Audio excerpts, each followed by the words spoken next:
રનિંગમાંથી જ આપણે મારા સાઢુભાઈની કંપની હતી પ્લાસ્ટિક બનાવવાની, તો ત્યાં જ આપણે જવાનું હતું. તો આપણે આ સીએનસી મશીન સંભાળવાનું હતું. તો આપણે બેસી ગયા મશીન સંભાળવા. આ છે કાંઈક મારા સાઢુભાઈનું ગોડાઉન, જોવો તમે બધું.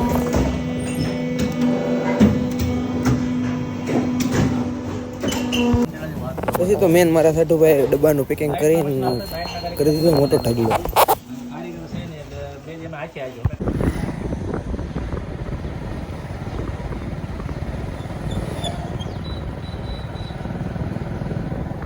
અમારે બંનેને જવાનું હતું ટેપનો રોલ લેવા. તો હું મારા સાઢુભાઈ ટેપ રોલ લેવા નીકળી ગયા કંપનીએથી ટેપ રોલ લઈને રિટર્ન આવે.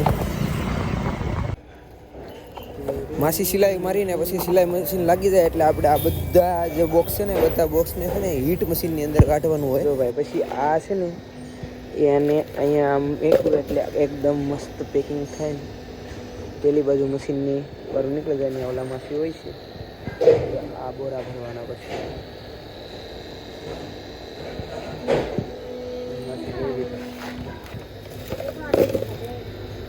આવી રીતે મેકી દેવાનું. રેડી હાલે છે આવી રીતે આખું આમ મસ્ત પેકિંગ થઈ જાય.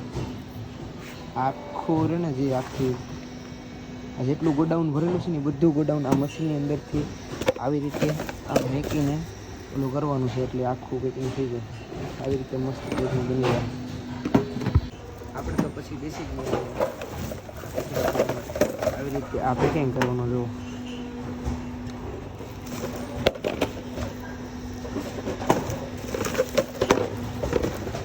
હીટ મશીનમાં ડબ્બા પેક થઈ જાય એટલે 4-4ના બોક્સ બનાવીને પાલટીને ડિલિવરી કરી દેવાની. ये जो नायरा पेट्रोल पंप है ना उसका दाम इस दामे में से बनता है. ये रिलायंस का है. रिलायंस इसमें इतना हो गया. अब हम घर चलते हैं. कल आएंगे.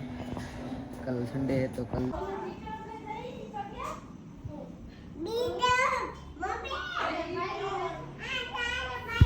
તો મિત્રો હું આજનો વિડીયો અહીંયા જ એન્ડ આપું છું. ફરી એક નવા લોગમાં મળીશું. ત્યાં સુધી બધાને બાય બાય.